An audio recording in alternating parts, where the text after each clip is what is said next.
Welcome to the Girlfriend God Podcast, a podcast in search of and in service to the divine feminine, bringing you an equal mix of academic research and emotional spiritual experience. If you're watching on YouTube, be sure to like and subscribe and leave a comment. If you enjoy this podcast, share it with your friends, rate and review it if you're listening on a streaming platform. Follow on social media on TikTok, Instagram, and Facebook. Now, let's get in the flow.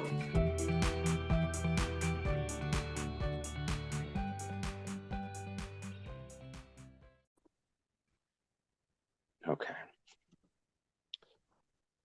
Oh, good morning and welcome to the Girlfriend God Podcast. Today, in the hot seat, I've got the illustrious Princess, I'm going to screw up this pronunciation likely, but I'm going to give it my best shot.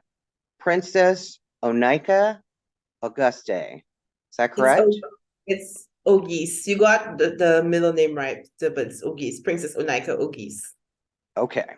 Princess O'Nika Auguste. I was close. I did pretty well. She is a Saint-Lucian feminist writer, theologian, and historian. She has degrees in literature, history, and religion.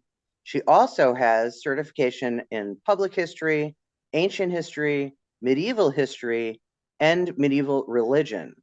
Her research focuses on gender, violence, sexuality, and slavery in sacred texts and historical context. Princess's work has been featured on Pop Culture and Theology, Christian Feminist Today, LAPP Brand Magazine, and Intersect Antigua. She is a frequent contributor to the popular Culture Dialogue series on YouTube, and you can follow her on Instagram, Twitter at theologian, and there's a whole bunch of other information about her and where you can find her work and where you can subscribe to her. All of that is in the show notes. So, Princess, welcome to the show. Thank you for having me. It's good to be here. So I have to ask, is Princess some sort of Caribbean title or is it your actual name? It's my actual name, actually. When I was a baby, my father decided to name me Princess. So Okay. I had to ask that because I wasn't sure. You know what I mean? I don't know a lot about the Caribbean. So I thought, I wonder if she is actually some sort of Caribbean royalty. Although in my eyes, you are some sort of Caribbean spiritual royalty, to be sure. I mean, that's an impressive resume that I just read. And uh, to me, you look fairly young. So I'm not sure when you had the time to do all of those things that I just that I just listed. I'm going to ask you, how young do you think I am? I would, and I'm really bad at this, so I would guess that you were in your 30s. Yes, I'm exactly in my 30s. Okay, okay. So did you start going to school when you were like 5? Or were you in college when you were 13? Or how did all Oh that no! happen? Oh no, no, no, no, no. Actually, I went to university when I was 21. I was 21 and I graduated 21, 22. I graduated in 3 years instead of 4 years. And then I just went straight to get my 2 masters and the certification along with it. And I never stopped learning. So I kept getting certifications. And in St. Lucia, you graduate with the age you normally graduate from high school, secondary school is 15, 16, 17. Oh, okay, okay. You get students, teenagers who are 18 years old who graduate, but a lot of the students in the Caribbean, they graduate around between 15 and 17. Okay. Yeah. So since I really don't know anything. I mean, you're familiar with my podcast, so I know a lot of things about a lot of different things. And I know a lot about a lot of goddesses from a lot of different cultures, but sadly, I am lacking in my knowledge of Caribbean culture. So, can you give me like a brief overview of, I guess, both modern and ancient Caribbean goddess culture? Like, what does that look like in kind of an ancient context, as opposed to what that looks like today? Like, is goddess culture prevalent in the Caribbean today? Well, the Caribbean is mostly a Christian. Right, as it is everywhere else, right? Yeah, it's a much predominantly Christian region. Although in certain islands like Haiti, there is voodoo, and in Saint Lucia, there we have a religion called African centric religion called Kele, which is similar to the Yoruba religion, and they worship the Osharas or like Shango. And then, of course, we have the Obia spiritual system in St. Lucia. And then, of course, if you go to places like Trinidad and Jamaica and other islands, you get a lot of people who are Hindus and Muslims. And in St. Lucia, there is a small community of Hindus and Muslims. The Hindus came, of course, with some of the East Indians from India who came to St. Lucia as indentured servants after the slave trade was ended. Slavery was ended in 1834. Most of them converted to Christianity, but a few of them stayed the native religion of Hinduism. And then a lot of immigrants from India who have arrived in St. Lucia are practicing Hindus. And then we have a small sector of Muslims. Okay. So tell me St. Lucia, about St. Lucia what it is was like. predominantly Catholic, though. Right, right. But it wasn't always that way, I'm guessing. Yes, because we had our indigenous people, the Kalingo and the Taino. So, what was the predominant goddess culture in ancient history of the Caribbean? Well, if we from my research, the Kalingo or the island Caribs, that's the colonizers' words for them. Island Caribs didn't have female goddesses per se, but the Taino, the Araks, did have a female goddess, and her name was, well, she's not they would not call it goddess, they would call it Zemi, a Okay, Zemi, an ancestral spirit or deity. okay, And so she is the mother goddess. She is she's creator of, she's a fertility goddess, and she is a creation goddess, or Zemi.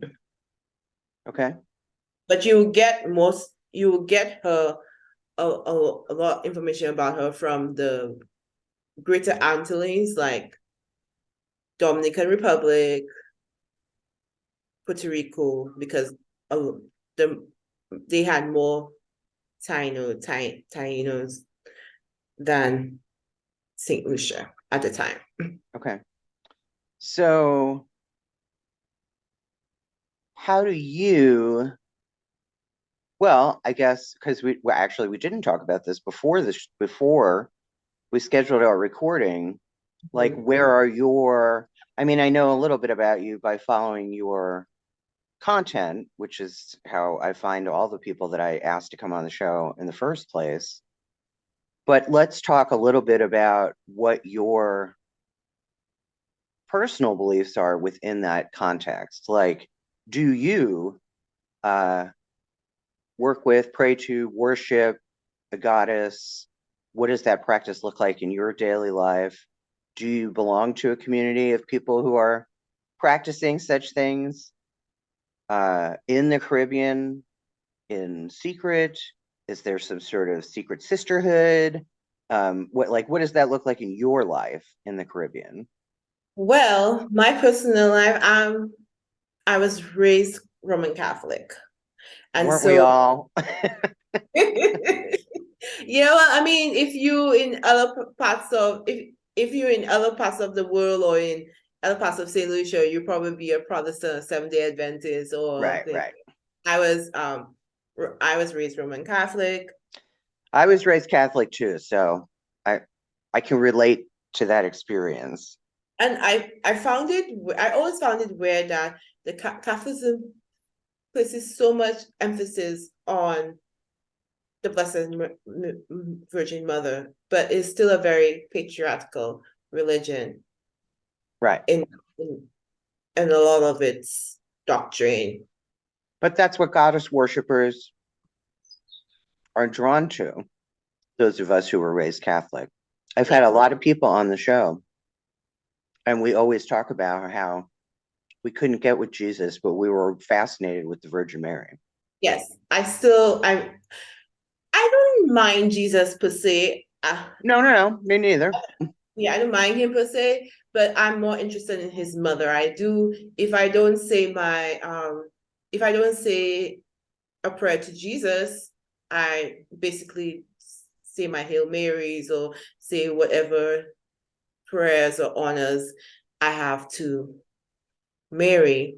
But then my theology is evolving because I want to get away from just Mary and go into other goddesses. But Right. I haven't found it yet in Saint Lucia, or I haven't really seen anything popping up in the Caribbean. But it's although in Trinidad, because of they have a large representation of Hindus, there is Hindus, the worship of Kali is very prevalent in Trinidad. Yes. And then you have the Haitian deities in Haiti. So I had so the season finale last season and season 2 was an episode about the Virgin Mary and how she was really just a kind of a conglomeration of, the conquered goddesses, the conquered pre-Roman goddesses, and there's so much symbolism associated with Mary that were associated with goddesses that came before her. Like I think we talked about how doves are always associated with Mary, but doves were actually associated with Inanna. or Isis or Aphrodite. Right, right. Um, so in your studies of various theologies, surely you've seen that there are common themes, right? Mm-hmm. So where do you think your path is headed? My path is moving away from Christianity Of and course. more into goddess worship, depending on which goddess or how many goddesses. It just depends on how my theology evolves. Do you find it hard to move from the intellectual into the spiritual? Yes, I do. I do. Even as when I was a fully practicing Catholic, it was really hard to do that. But then again, Catholicism, even though the denomination is patriarchal, it is known for its intellectual academics, a lot of Right. science. Yes. So, and then I felt like if I had to remain Catholic, I felt that I could combine the intellectual with the mystery. Okay. So what about so it sounds like you're kind of in the search now, Mm-hmm. right? I mean, Yes. is that accurate? Yes, I'm in the search. You're in the search. Okay. I love talking to people in the search. But I want to talk about even though that there aren't a lot of goddesses in Caribbean folklore, we have a lot of female spirits and deities. Spirit. Yes, and I found that in some other cultures too. They weren't necessarily goddesses, but they were part of their mythology and folklore. Yes. So, okay, tell me about that. So we have one called the Laja Bless. She is a woman, a deity or a spirit that is present in places like Trinidad, Saint Lucia, Dominica, Martinique, Guadeloupe, in places that were once French colonies or are now overseas French department, overseas departments of French overseas territories like and her mythology varies somewhat between the two, between the islands. So in some mythology, she is a beautiful white woman, and she has a dressing 19th century fashion, and she has a cow foot. And it says that either she made a deal with the devil, or because she was hurt by a man, she made too many deals with the devil and became this larger blessed. Some of the stories say that her beauty is just a mirage or illusion, and she usually has a face of a corpse. That's a common trope. I've seen that in other folklore. And then the thing about it, she doesn't go, a lot of the tales and folklore about her, she doesn't just go after evil men, evil people. It's usually like she's usually like men that wants to sleep with her, or that these men want to have cheated on their wives or girlfriends. Okay. In some folklore, she is a biracial woman. Others, she is a Black woman. So it just depends on which island. In Saint Lucia, we know as a white woman, but I think in Trinidad, she's a biracial woman. Interesting. Why? Just because of the different groups of people that the folklore is filtered through?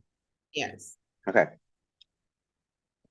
And some of the legend says that when she lures these men, she just leaves them in the forest and they can't find their way and they die, or she leads them to a river or somewhere and they drown and die. So she doesn't kill them directly. Awesome. And the only way to escape her is if you turn your shirt around wrong side. Interesting. If you realize it's a larger bliss that has lowered you, you turn your shirt wrong side. So my thing about it, my theory about this larger bliss, because it's mostly found, it seems that that folklore started in the 19th century, 18th century French territories with the French and colonizing or whatever. So I figured that there are some women or some a different type of women who were too independent for these men, and they decided, okay, she's too independent, so let's make this woman this monstrous creature. Right. That sounds accurate, right? That's my theory. Accurate. I mean, that would fit with kind of, I mean, we see the same when we look at history, we see the same thing happen over and over when male power overtakes a religion or a theology or spiritual system where women are dominant. Then the female, whether they're goddesses or deities or spirits or sprites or Minhads or whatever, whatever they are, then they either become demonized, right, as in this case, or they get married off, right, or they just get demoted, right? Then they're somebody's underling or somebody's servant or somebody's assistant or you know what I mean? That's what happens. So I think your theory is absolutely correct. And it's also a way to then to let men off the hook, right, for their responsibility. Yeah. So do you have other examples? Oh yes, I have a few. Okay, good. I have Mama Glow or Mama de Glow, or as she's known in the Spanish Caribbean, Mama Agua. And she is not evil though. I haven't heard any legends of tales about her being evil, but she is Right. this woman. She's she's a half woman, half serpent. She's a Naja, like a Naja, Naja, like a Naja, and she has snakes in her hair. Oh, we Her love hair is snakes. snakes. Yeah, We like love snakes. We talk about snakes a lot on this show too. Medusa, and she has a golden comb, and she is the protector of river animals, and she lives near the rivers and oceans. However, well, not however, she's married to this male spirit in Saint-Lucia in Trinidad. She's married to this male spirit called Papa Bois, who is the father of the forest, father of the forest, is protector of the forest.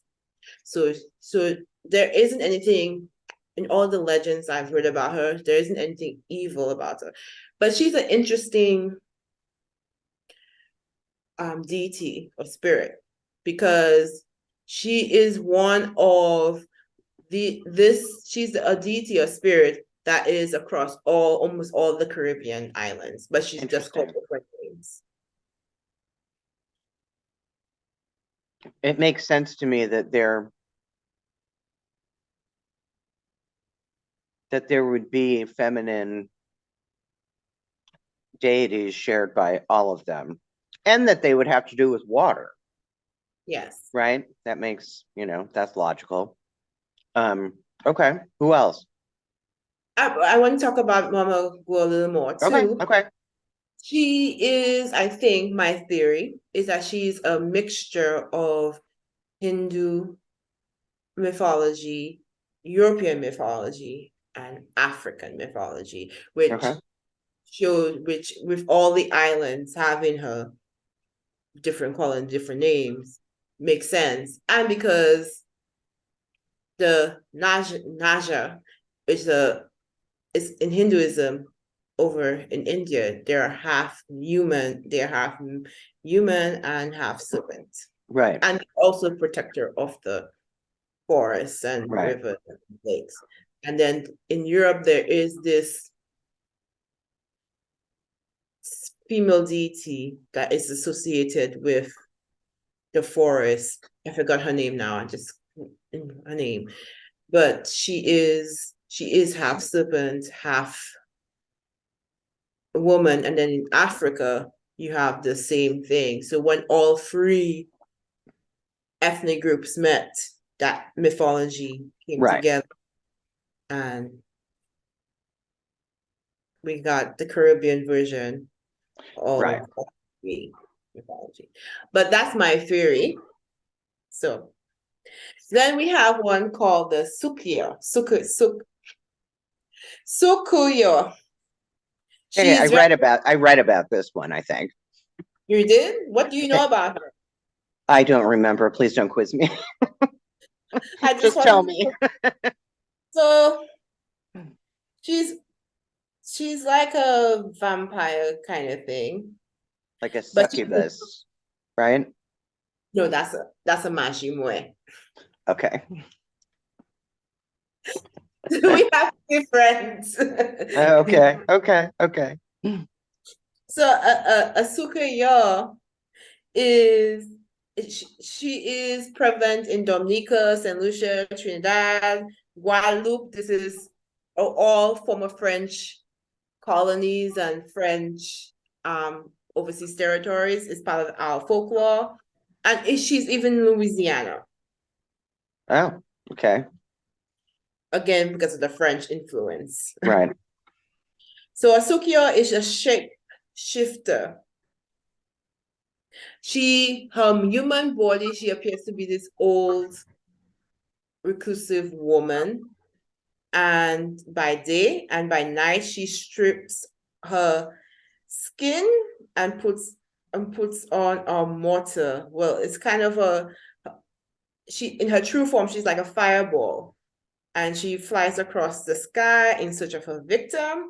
And she enters the person's house and she sucks their blood. So she's kind of like a vampire, kind of, but she's not really a vampire, but Right. She just kind of behaves like one. yes. But she's a shape shifter. And if you see any old woman out living alone that's reclusive and don't have no family and everything, most people believe that these old women are sukoyas. Mm. And how can you find her? Well, how can you know that she's one?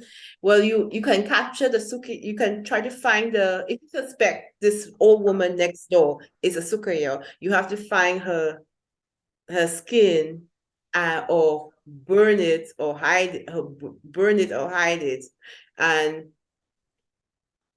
when you hide it or burn it and she can't find her skin, you will know who the Sukuyo is.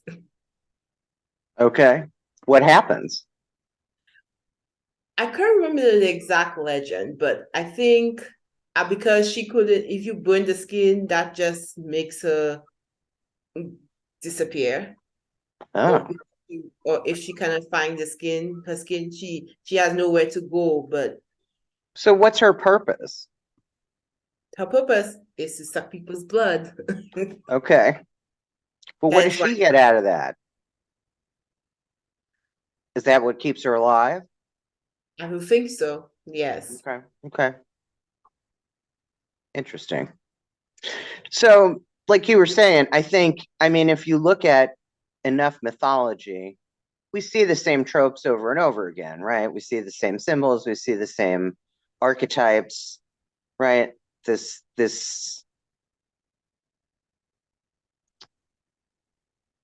now I can't think of the word I was going to use. This oh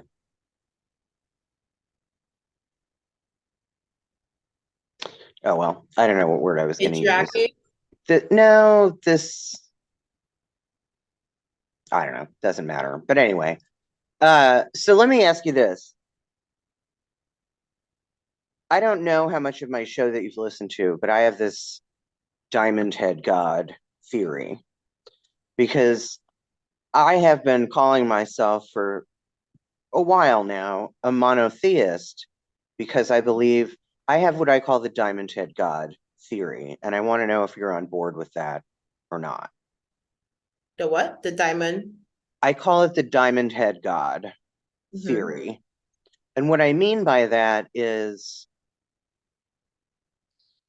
I have worked with, and when I say worked with, I mean pray, meditate, witchcraft. I've had personal gnosis, mystical experiences, blah, blah, blah, blah, blah. and I'm also intimately familiar with because I've done academic research. I know my stuff, blah, blah, blah. So I've worked with many different goddesses from many different cultures, some my own from my ancestry and my lineage, some not. But I believe that the goddess, who I believe is primordial and primeval and is the creatrix of everything, that all of those goddesses that I've worked with are aspects, are facets of her. That's why I call her the diamond head, right? Because you know how diamond has facets. So what do you think about that? Because at the end of the day, what that means is really I'm monotheistic. Well, you can say that you are monotheistic, but you are a different kind of monotheistic. Like you believe that I believe in a singular source. you So believe in a single source, I'm an essential monotheistic. but then you believe that they're all the goddesses are different aspects of these goddesses. Yes. But you want to get Hinduism, certain aspects of Hinduism look like that. Yes, I know that. I get that. Yeah. Me personally, I'm not sure. It still goes back to my intellectual part. Is that Right. in the Bible, they say that when God created the earth and men and everything, or God, the goddess, whoever, they say that they say they. So that means that there is more than one deity over there. So that there might be more than one deity. I don't think so. Then okay, then we get into the act of pronouns then. So if I there is mean, okay, so here's my intellectually, I understand that this goddess who I love and serve and pray to and worship, intellectually, I know that that is a non-physical being that has no gender. I get that. But I think it's important to feminize that because we have been denied that for so long. And I the agree. and the time has come in our human history to correct that because the patriarchy did do what it did to religion. I agree with you. What I'm saying is that it's not just one female god. I believe there were more than one. Maybe. That's what I I'm mean, saying. I'll grant you that. I'll give you a maybe because Yeah. there are things that are beyond our knowing. There are things that are beyond our human brain to understand, right? Because at the end of the day, we're still just humans, and Yes. our brain capacity can only understand so much. There are things in Goddess's world that we just can't understand just because we live in the material plane, That's true. right? At least that's what I believe.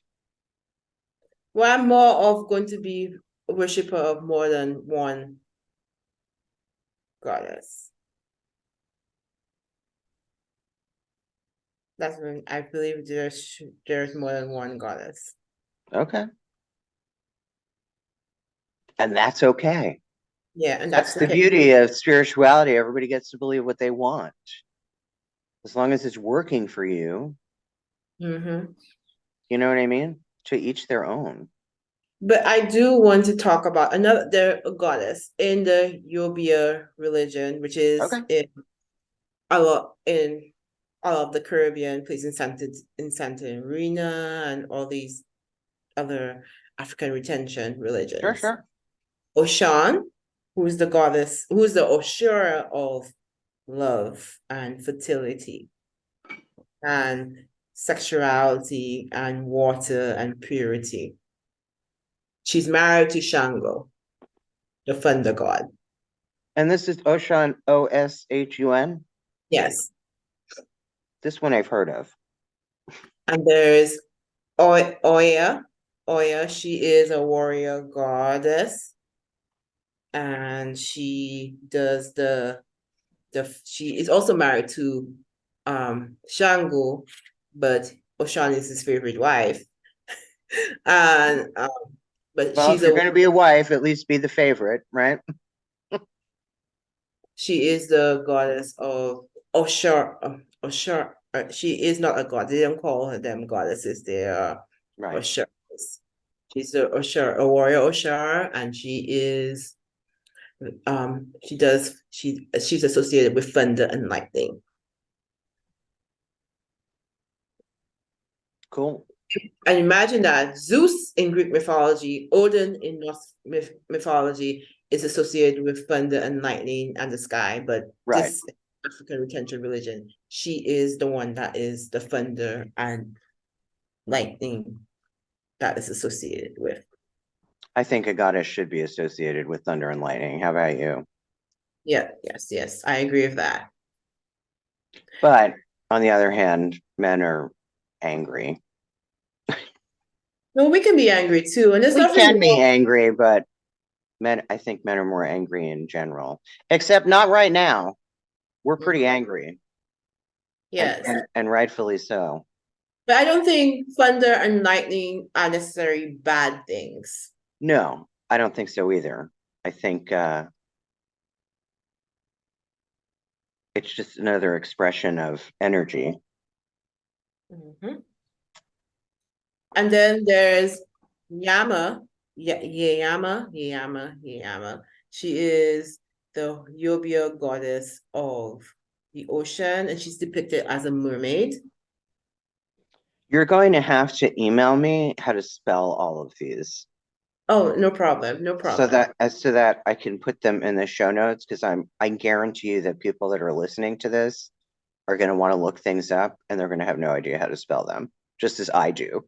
I want to look up these feminine deities and have no idea how to spell them.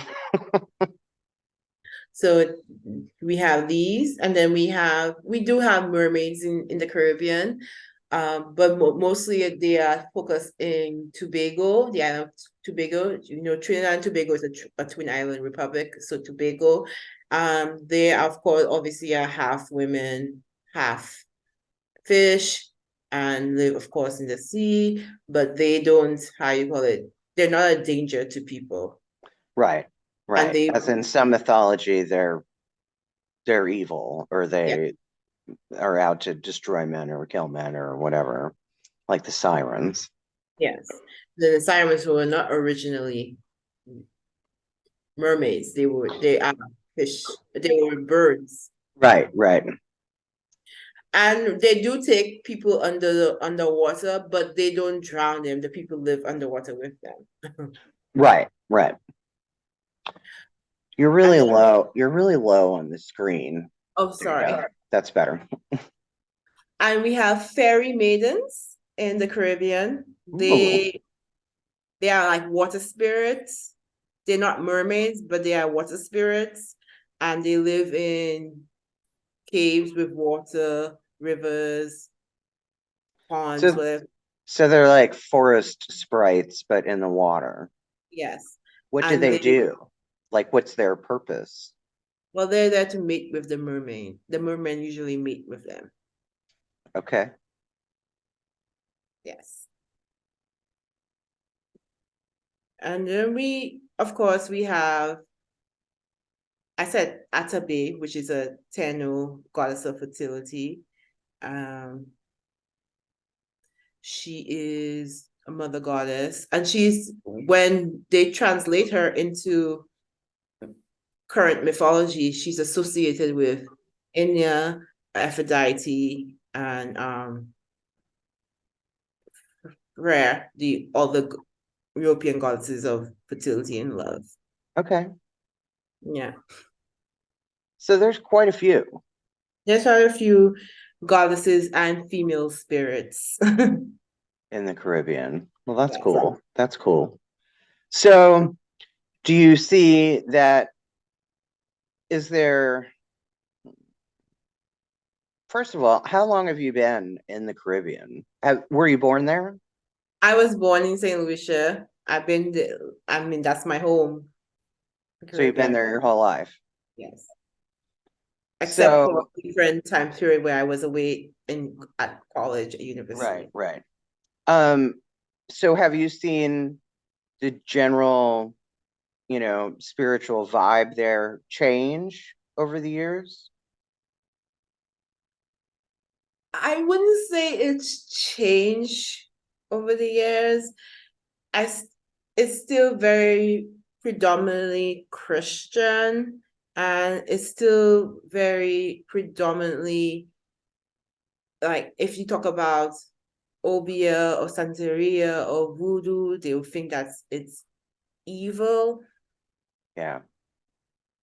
And so, although in recent years, I've seen a lot of people who have, it's in St. Lucia, what the census says, that there's a growing a number of people who don't identify with a spiritual or religion. Right. And that's a trend globally.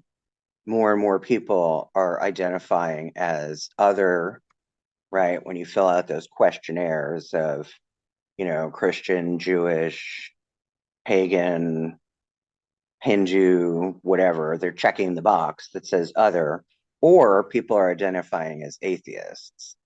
Now, I think it's good news that people are leaving the church in droves, but I don't know that it's good news that people that identify as atheists are statistically higher than they've ever been Well, before. I don't necessarily believe that those people identify as atheists, but because on our census it says non-religions or non-spiritual. That doesn't necessarily mean that they don't believe in a higher power. That just doesn't. Right, right. I think that a lot of people that say that they're atheists are really just agnostic, Yeah. Because people are looking for something. I think the fundamental idea of, like you said, a higher power is kind of inherent in everyone. Like that we're born with that. That's what I believe. Yes. So, what time is it?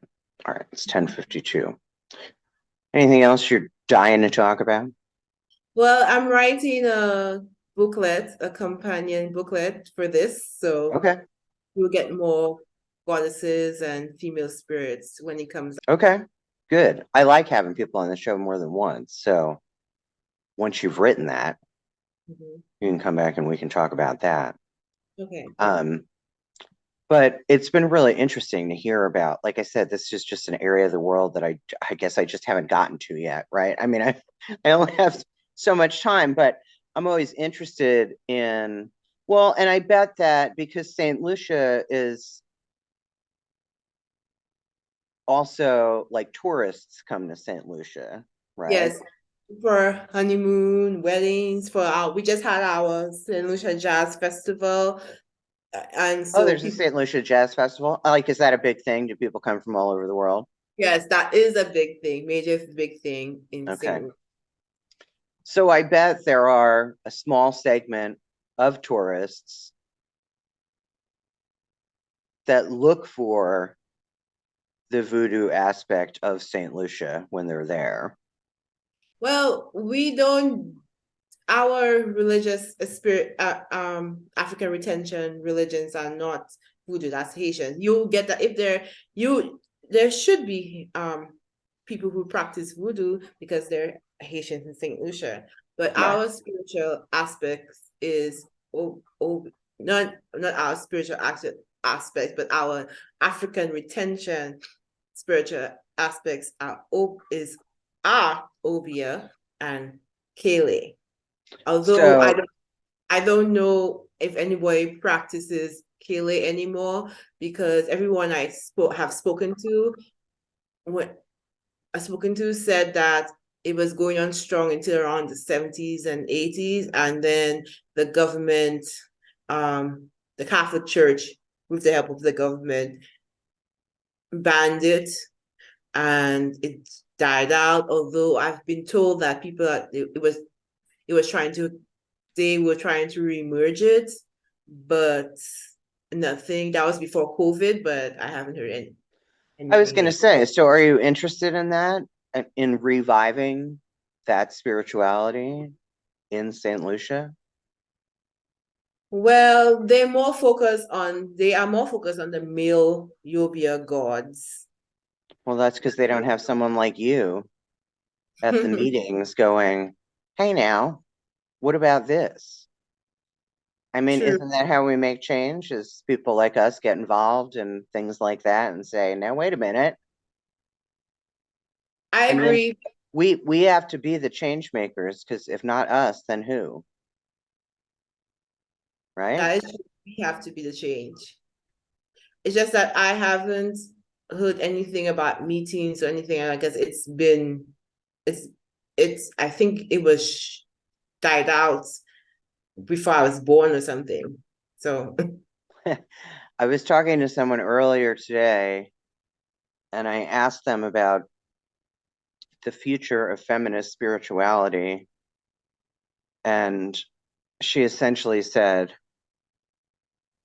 let's not talk about that anymore because we've been talking about that for decades. yes. You know, essentially saying the time is it's time to fucking do something rather Yes. than talking about it. And I agree with that. You know, I mean, and I'm trying to do my part. You know, I've got a couple things that I haven't made public yet, but I will soon. And I started the Priestess at the Altar series, and I'm hoping that at least brings some community. And but yeah, we have to start taking some. And I'm old. You're young. You know what I mean? So it's got Yeah. to be you. It's got to be you and the generation after you. Because I'm Yes. too old, and those like our foremothers, they're starting to die because they're in their 80s and 90s. People like in the generation of like the Kathy Jones and Mary Daly and Starhawk and all those people, they're fucking Dark dying. Williams. Yeah, they're all dying. So they're either dead or they're dying, or they're Mhm. of dying age. So uh yeah, so we have to kind of stop theorizing and do something. You know what I mean? Yes. So get cracking, princess. I will. Hopefully my booklet will be helping that. Yeah, yeah, yeah. All right. Well, I've enjoyed talking to you today. Me It's too. not as lively as I anticipated, but I think we're both kind of mellow, right? I'm But sorry. no, we're both kind of I feel that like we're both like our energy is kind of mellow. Feels Yeah. like a Sunday morning, even though it's a Tuesday morning. Yes, that's how it feels. But that's good. I mean, we can't be high energy all the time, right? Mhm. It's good. I'm working on a new poem. That's probably a good space for me to be in. That's what I'm going to do when I'm done with you. I don't remember if you do have music added to the podcast. That would probably liven it up. Yeah, not usually. Maybe I will for this one. Maybe I'll have like a slow jazz beat underneath. Yeah. Yeah, yeah. Sorry, I'm not lively. Oh, that's okay. Like I said, I'm usually a little more in your face. Um, but no, it's good. It's good. I like it. I Yeah. like it. Like I said, I've enjoyed talking to you. I wasn't sure what to expect, and I was a little intimidated when I read that resume. So Well, hopefully I'll get into a PhD program with that resume. yes, yes, I believe that you will, and I believe that you should. So okay. So, Princess, thank you for coming back because I forgot to ask the three questions that I ask all the guests at the end of the show. So I appreciate making time for me this morning, and I'll just edit it back in where it should go at the end of the show. So the three questions are one, the first question is tell me something about yourself that people would be surprised to learn about you. Some fun fact that people would go, oh, really? Especially people that know you. Ah. It's a fun I question, right? I am a very boring person. So the fun fact would be I can read and understand several languages. How many? Spanish, French, Italian, Portuguese, Creole, Biblical Greek, um, about six, but they vary through various levels. Okay, right. Like some you're more skilled at than others. Okay. Yeah. So that's what, six? Yeah, Six languages. plus English. Okay, so that's seven. So that's septilingual. Okay. Actually, what I find surprising is that you're boring. That's the surprising fact to me. Okay. I'm boring because I my favorite TV shows or movies to watch is usually science fiction. Actually, that's the next question. What is your current favorite TV series or movie? But right now I'm in love with Queen Charlotte. Oh, is that the Bridgerton one? The prequel to Bridgerton, yes. Okay, my wife's into that. I myself don't watch it, but okay, so that's your current fave. All right. Yeah. I saw you had posted about that. I saw that you've been posting about it on social media. So, My favorite movie right now, I'm watching The Flash also. I'm okay. into comics. Yeah, I'm watching The Flash and I'm so sad that it's ending. So Okay. movies, I haven't watched movies in a Oh, while. that's okay. It was a TV series or a movie, one or the other. Finally, the last question is, if your life were a movie, what would be the theme song on the soundtrack? What is the theme song of your life? Oh my gosh. Huh. Oh gosh. That's I'm trying to think because the theme song of my life would be actually the soundtrack of my life. It would be the song. It would not be a theme song. It would be a soundtrack of my life, and that would be Beyonce's Renaissance album. That would be my soundtrack of my But you life. got to pick one song from that album. Come on. Oh my God. Pure Honey, Pure Beyonce. Honey. Okay, so all right. Well, have a lovely Tuesday. You too. Thank you so much for coming on the show. Like I said, I often have guests on more than once. And in this season, we're moving into some panel discussions. And I'll probably have more of that in the future. And those have been fun so far when I get 3 or 4 people together. And that gets a little crazy, a little high energy, because we do have some differences of opinion about things like monotheism. So, well, like I was telling you at the beginning of the show, I will send you everything when it's done, and I will talk with you soon. I'm going to click end, and you know how Zoom is, the screen's just going to go blank. So, but you'll be hearing from me soon. But Princess, thank you so much for taking the time to talk to me today. Thank you so much. Yeah. And Thank you for having me. and until I talk to you again, may the love and the peace of the goddess be with you today. And also you. Okay. Thanks so much. Bye-bye. Thanks for watching The Girlfriend God on YouTube. If you enjoy this podcast, the best way you can support it is to like it, follow it, leave comments on the page, rate it, review it, share it with your friends. But most of all, subscribe to this channel. And if you want more of The Girlfriend God, you can find The Girlfriend God on social media, on Facebook, Instagram, and TikTok. Thanks again for watching.